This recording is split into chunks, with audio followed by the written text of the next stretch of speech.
estoy acostumbrado ya a enseñar la palabra de Dios, pero aún así muchas veces en español por ahí me trabo. Es mucho más fácil hablarlo cuando uno está frente de muchas personas. Así que si no logran entender algo, háganme saber y traigo a Walter acá para traducir. Así que, muy bien. Y pensando en este día que podía hablar y un poco de lo que había pasado en este año, se me venía una palabra para hablar hoy. Y es la guerra, ¿no? Y si podría poner un título en este mensaje, podría poner una palabra que es en latín, capaz muchos no conocen, pero ya la vamos a ver, parabellum, ¿no? Parabellum. Y en el contexto tiene que ver con la guerra. Y nosotros como sociedad, especialmente Argentina, estamos muy separados de lo que es la guerra, ¿no? Por lo menos es difícil entender hoy en día, por ahí hace 40 años, no tanto, pero hoy en día para los jóvenes entender o comprender qué sería una guerra mundial 3, qué sería la implicación de eso, ¿no? ¿Qué sería nuestra parte en todo eso? Y mucho más en áreas metropolitanas, donde estamos por ahí separados de los peligros de la vida en cuanto a la dificultad que es sobrevivir, ¿no? Por ahora puede ser que sea difícil sobrevivir por la inflación, por la comida, lo que fuera, pero no se compara en nada con una persona que vive en la montaña, alejado de todo lo que es cables de luz, cable de internet, lo que fuera. Esa persona tiene que luchar por la vida cada día. Y estamos muy alejados de esa realidad. La verdad, con los avances en la tecnología, ha bajado increíblemente la pobreza en los últimos 100 años de una manera increíble. Y como dije, la guerra es algo por ahí incómodo para nosotros, porque implica muchas cosas, ¿no? Implica también invadir, tomar la vida de otro, muchas cosas que puede pasar. Y como saben, Estados Unidos está siempre involucrado en alguna manera en una guerra. Entonces, yo, por ahí, ustedes no, pero yo, la mitad de mi iglesia por ahí son veteranos. En algún momento estuvieron en la Fuerza Armada, en la Fuerza Aérea, en la Fuerza Naval. Y de hecho, de mi propia familia, mi abuelo, mi bisabuelo, mis papás, los dos eran mecánicos de jet, del F-15, así se conocieron, y hasta mi propio hermano, que está en la Fuerza Armada. ¿Y qué es algo del soldado, no? Pablo nos da unos ejemplos de lo que es un soldado cristiano. Y saben que nosotros vivimos en esta ciudad donde nos sentimos seguros, ¿no? Pero esa seguridad muchas veces es una ilusión, es un sentido falso de seguridad. Porque en cualquier momento, si alguien toma el poder, alguien loco, decide invadir al país, ¿no? Y eso es lo que pasó hoy, ¿no? Este año, al principio del año, ¿no? Alguien decidió, eso lo quiero, eso lo voy a tomar. Y así pasó con Rusia y Ucrania, ¿no? Los ucranianos ni por ahí sospechaban que iba a hacer tanta guerra este año. Obviamente sentían algo, un peligro, pero no estaban preparados para una guerra. Y esto es donde viene el dicho, en latín, si vis pacem parabellum. ¿Y qué significa eso? El que quiere paz, que se prepare para la guerra. ¿Y cuál es la idea de eso, ¿no? ¿Cuál es lo que quiere transmitir? Y obviamente es latín, es de los romanos. ¿Y ellos qué querían hacer? Ellos siempre, básicamente, eran como los Estados Unidos de su tiempo. Tenían militares por todos lados, en todos los países, bases navales, militares, armadas. Y ellos estaban preparados para cualquier guerra. Pero como cada imperio está preparado para una guerra externa, muchas veces caen por problemas internos. Y es así en nuestra vida cristiana, ¿no? Entonces tenemos que esperar lo mejor, pero prepararnos para lo peor. Y esto es la idea de prepararse para la guerra, porque nosotros queremos tener ese paz, ¿no? Y cuando la Biblia habla de pecado de uno, de vos, de mis pecados, habla con palabras muy severas, ¿no? Habla con palabras así muy explícitas de lo que tenemos que hacer. Mirá lo que dice Colosenses 3:5.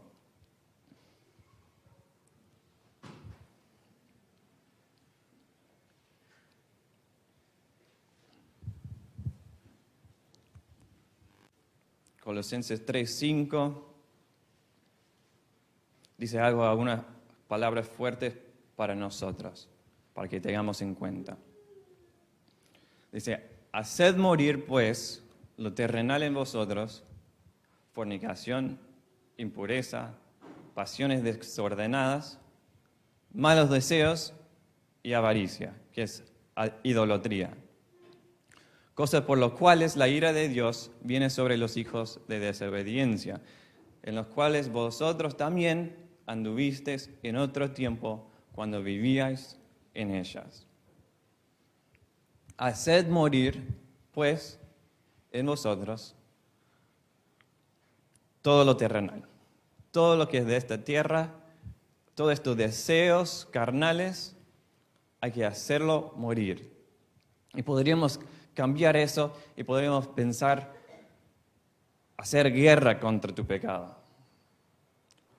Hacer una guerra contra todo lo que es tu vida terrenal, esos deseos, como acá nombra avaricia, que es idolatría, porque querés más las cosas de este mundo, las posesiones, que lo espiritual, ¿no? Dice la Biblia que si ponemos la mirada arriba, todo lo demás se va a añadir, ¿no? Pensamos en todo lo que es celestial, pensamos todo lo que agrada a Dios y todas las demás cosas se van a ir agregando.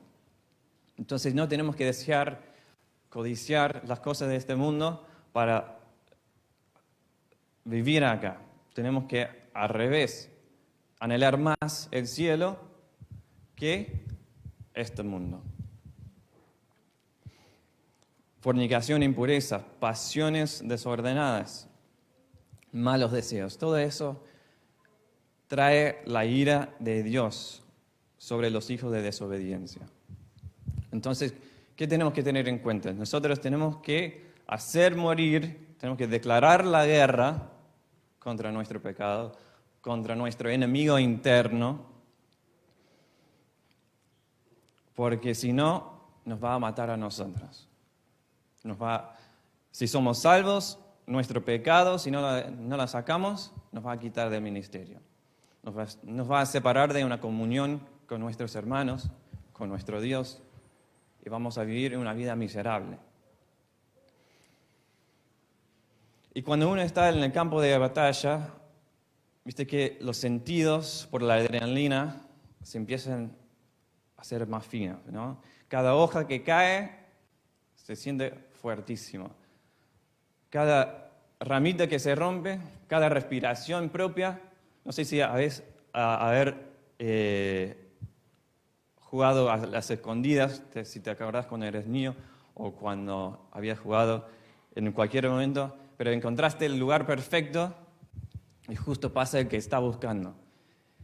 Y parece que tu respiración está mucho más fuerte que cualquier otra cosa. Y decís, solo por respirar me va a encontrar. Y eso es lo que hace la guerra. los sentidos se empiezan a estar más finos, ¿no? Empezás a estar alerta, ¿no? Y eso es una clave para esto, para prepararnos para la guerra. Lo que dice la Biblia tantas veces, ¿no? Velar. La guerra nos mantiene vigilantes a cualquier peligro posible. Y ¿saben qué? Hay algo violento, hay un aspecto violento de parte de la vida cristiana, pero no es, digamos, una violencia contra una persona, contra otro grupo, contra otra religión. No es contra ni nuestros vecinos, ni cualquier ladrón o asesino, sino es una violencia que tenemos que tener contra nosotros mismos. Todo lo que hay dentro de nosotros que quiera hacer la paz con nuestro pecado. O sea, hay algo adentro de nosotros, una naturaleza que trata de convencernos todos los días de hacer paz con nuestro pecado, de hacer un tratado, hacer una alianza con el pecado. Pero nosotros tenemos que estar vigilantes, tenemos que estar velando para no caer en el pecado. Nuestra carne quiere que pensemos que estamos en tiempos de paz, que la guerra espiritual está lejos de nosotros. ¿Y sabe qué? Esto es algo que vemos mucho más ahora, que estamos alejados de una guerra espiritual. Por ahí, la guerra espiritual para nosotros es mucho más teórico. No lo vemos tanto porque, qué sé yo, no manifiesta una persona, o no vamos no vemos personas que hacen macumba todos los días, ¿no? Entonces, es algo más teórico para muchos de nosotros. Pero hay una guerra real que es espiritual, todos los días. Tenemos que declarar una guerra violenta contra toda lujuria, avaricia, gula, alcohol, aprobación de otros, contra la apatía, de ver el sufrimiento de los demás y no hacer nada. Y decir, no es mi problema. O decir, yo soy una sola persona, ¿qué puedo hacer? Si hay 100 de personas así. Entonces tenemos que declarar la guerra. Y mira, en el libro de Romanos habla mucho acerca de la guerra espiritual. Y habla mucho de los enemigos del cristianismo, del cristiano en sí. Y una de esas cosas es Satanás, ¿no? Pero ¿saben qué? Satanás no es tan fuerte como vos pensás. Porque Satanás ya fue ganado. Jesús ya lo venció. Entonces, ¿cuál es tu peor enemigo ahora? Mi peor enemigo soy yo. Tu peor enemigo sos vos. ¿Ves? Satanás recién aparece en el libro de Romanos en capítulo 16, que es el último capítulo del libro. Pero ¿saben qué dice Romanos 7? Que está hablando con toda la pasión Pablo a los romanos. Mirá lo que dice Romanos 7, 18 y hasta el 24. Y yo sé que en mí, esto es, en mi carne, no mora el bien. Porque el querer el bien está en mí, pero no el hacerlo. Porque no hago el bien que quiero, sino el mal que no quiero. Eso hago. Y si hago lo que no quiero, ya no lo hago yo, sino el pecado que mora en mí. Así que, queriendo yo hacer el bien, hallo esta ley, que el mal está en mí. Porque según el hombre interior, me deleito en la ley de Dios. Pero veo otra ley en mis miembros, que se rebela contra la ley de mi mente, y que me lleva cautivo, prisionero, a la ley del pecado que está en mis miembros. Miserable de mí, ¿quién me librará de este cuerpo de muerte? ¿Ven? Para Pablo, el enemigo más grande era él mismo. Era su propio cuerpo. Era su naturaleza pecaminosa. No era la guerra espiritual de los demonios, del diablo, era su propia carne. Y saben que, como dije, una clave de la guerra es velar, es la vigilancia, estar alerta. Mira lo que dice 1 Corintios 15, 34. Lo leo rápidamente. Velad debidamente y no pequéis. Porque algunos no conocen a Dios, está hablando algunos de los corintios, algunos de la iglesia de Corintios, algunos no conocen a Dios, para vergüenza vuestra lo digo. ¿Cómo puede ser que en la iglesia había gente que no conocía a Dios? Que simplemente iban, pero no conocían a Dios. Era una vergüenza, decía Pablo. Y en 1 Corintios 16, 13, velad, estad firmes en la fe, portaos varonilmente y esforzaos. O sea, lo que está diciendo es, estén alertas, estén firmes, tengan coraje y háganse fuertes. Háganse fuertes en la fe. No dejen que los tiempos de paz te haga débil, te haga caer los sentidos y la guardia. Y por último, 1 de Pedro 5:8. Sed sobrios y velad, porque vuestro adversario el diablo, como león rugiente, anda alrededor buscando a quien devorar, al cual resistir firmes en la fe. O sea, el diablo es real, el diablo es un adversario real, pero el diablo va a usar tu naturaleza pecaminosa en contra tuyo. Él conoce tus tentaciones mejor que vos. Sabe todas las situaciones que vos podés encontrarte para hacerte caer. Y Él lo va a buscar y te va a tirar una flecha para allá, una para allá, y unas palabritas así que te empiezan a hacer coquillas ahí, que querés responder y querés explotar, pero tenés que mantener la vigilancia, mantener la calma. Y acá tengo un video de lo que pasa cuando un soldado queda dormido. Cuando uno no es vigilante.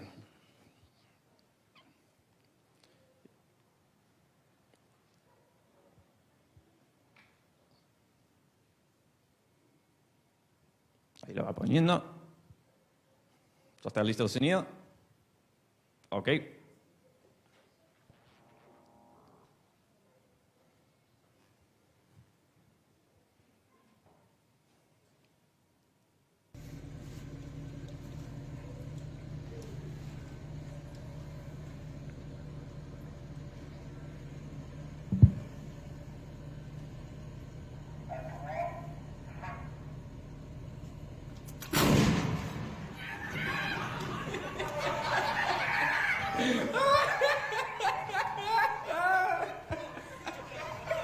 Obviamente estos eran tiempos de paz, eran sus amigos, estaban bromeando. Una broma media cara, ¿no? ¿Cuánto habrá salido eso? Pero es una realidad de lo que pasa cuando un soldado duerme, ¿no? Siempre está la película donde la guardia está durmiendo y el enemigo empieza a meterse, a matar a todos. Y eso es lo que pasa cuando bajamos la guardia. Satanás empieza a meterse en nuestra vida y empieza a sacar pedazo por pedazo nuestra vida espiritual. Primero empieza por ahí, dejo de orar 3 veces al día, o cuantas veces sean. Después dejo de leer la Biblia. Después dejo de ir a la iglesia todos los domingos. Dejo de ser parte de la congregación sirviendo. ¿Y saben qué? Así, durmiendo, vamos a caer. Y mira qué fuerte habla la Biblia acerca del pecado. Y voy a leer rápidamente algunos versículos. Por ahí nosotros lo tomamos muy a lo ligero, porque nosotros usamos esos términos todos los domingos, estamos acostumbrados a usarlo, pero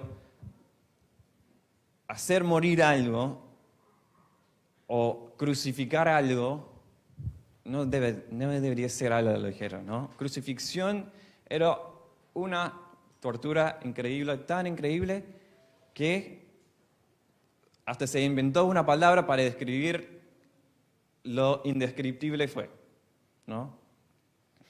Mira, 1 Pedro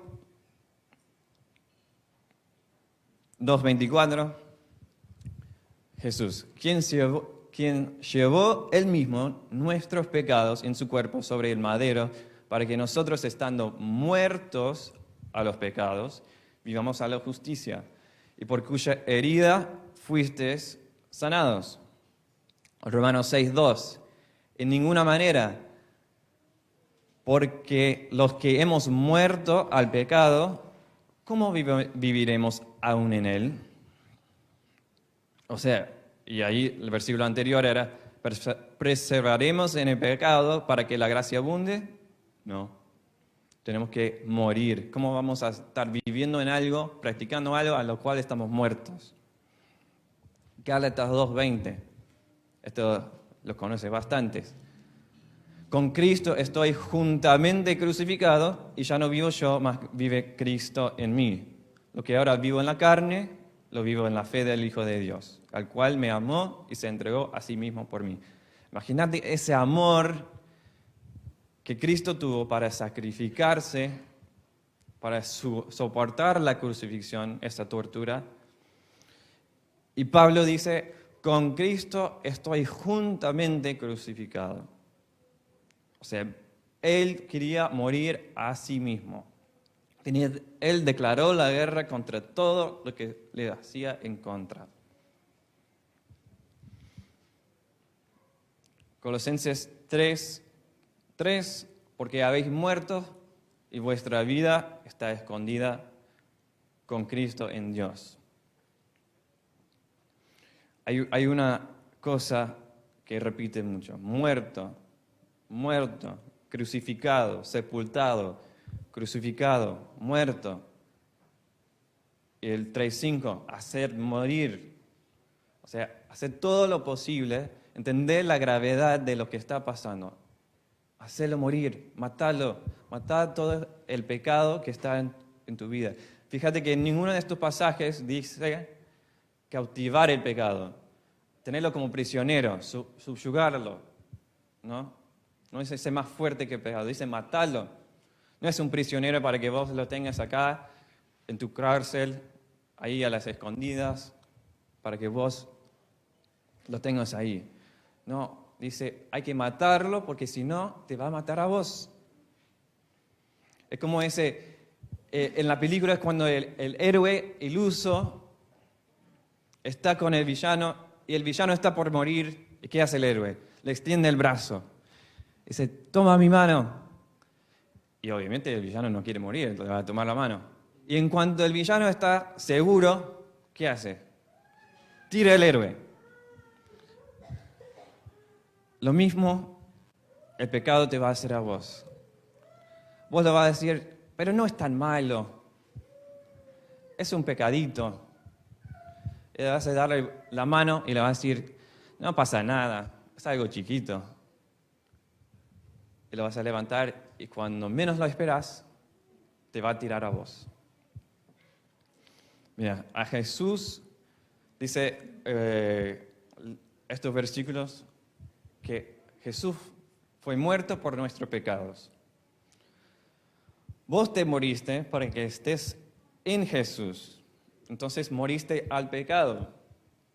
Así que matad en vos mismo todo deseo de ese pecado, a menos que tu pecado no está muerto, sino vos estás muerto todavía. Y vos sigues siendo un cautivo del pecado.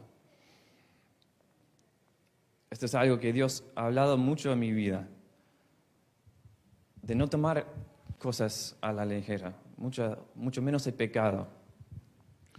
No hay que tomar al extremo de decir legalismo, de decir, bueno, si pecaste, ¿no?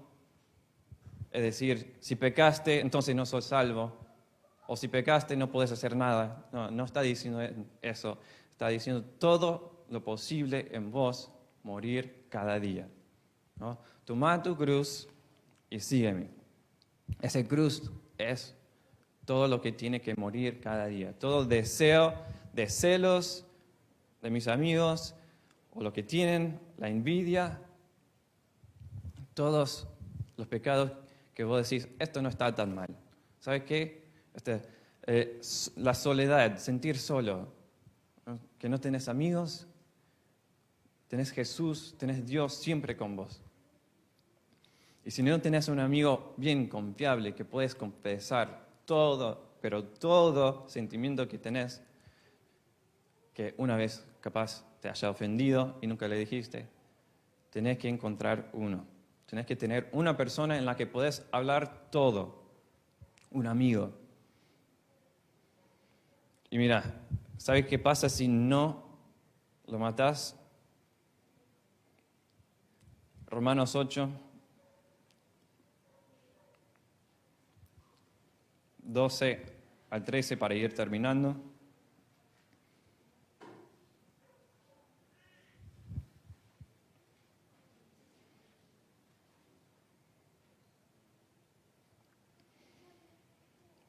Pablo nos da ánimo,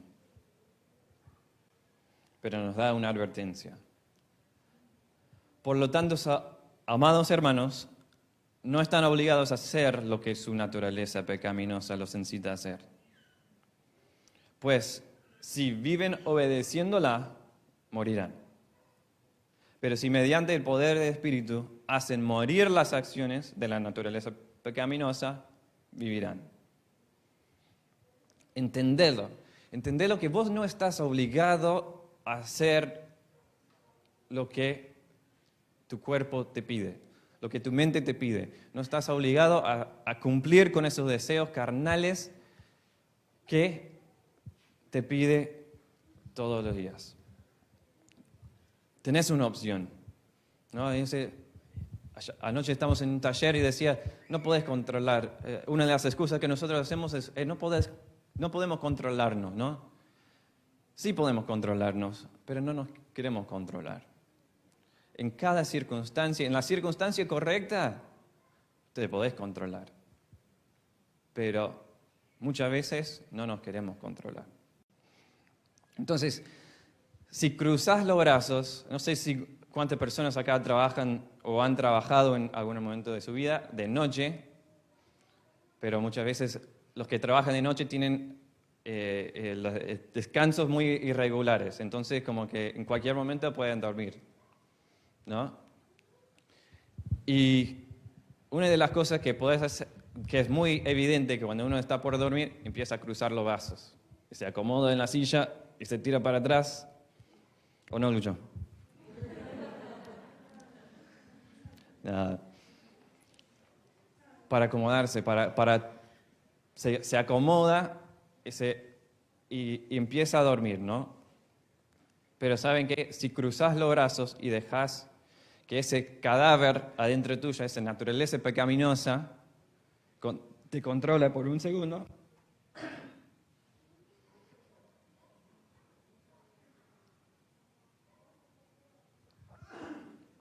repito, si cruzás los brazos y dejás que ese cadáver de la naturaleza pecaminosa te controle por un segundo, te va a llevar a la muerte, te va a matar. No va a tener misericordia de vos porque no conoce lo que es la misericordia. No te va a dejar ni un segundo y ¿sabes qué? Te va a costar mucho más volver al camino. Entonces, si querés la paz con Dios, prepárate para la guerra con tu pecado. Si querés paz en este mundo, con tu vida espiritual, hace todo lo posible para hacer morir el pecado de tu vida. Pensá en eso. ¿Cuánto estás haciendo guerra contra tu pecado? Pienso en eso yo mismo. ¿Cuánto hago guerra? ¿Cuánto trato de matar los deseos personales, ¿no? Sí, Jesús decía, si tu ojo derecho te es ocasión de caer, arrancalo. No, hacer todo lo posible para no pecar. Pero si pecamos, tenemos a Jesús para perdonarnos, para ser ese abogado. Vamos ahora. Y mientras tenemos las cabezas agachadas, pensá en tu vida, en todos los pecados que puedes excusarte, que yo me puedo excusar. Digo, esto no es un problema grande, después se puede resolver. Pensá en eso de tu vida y decidite hoy si querés que ese pecado siga creciendo o ese pecado poco a poco lo vas a matar. Entonces, decidite hoy, y es que si no estás matando al pecado, fíjate que todavía quizás el pecado no está muerto en vos. Oramos. Padre amado, te damos gracias por este día y agradecemos por el tiempo de abrir tu palabra, de agradecerte, de tener algo escrito, algo físico que podamos leer, que nosotros podamos entender y estudiar todos los días. Señor, sabemos que queremos agradarte en todo lo que hacemos y queremos servirte de la mejor manera. Y eso es solo posible que si estamos muertos realmente al pecado. Eso es solo posible si hacemos todo lo posible para vivir vidas santas. Tenemos que ser santos para después servir y hacer en tu reino. Señor, te pido por los hermanos acá en esta iglesia hoy y todos los que estén escuchando, que los estés bendiciendo. Señor, que hayas hablado a su corazón, cómo me hablaste a mí. Y te pido para que bendigas ese aspecto de cada uno, podamos reconocer nuestro pecado, podamos apartarnos de ella y podamos matarlo día a día. Dejamos el resto de este día en tus manos, Dios. En nombre oramos, Jesús. Amén.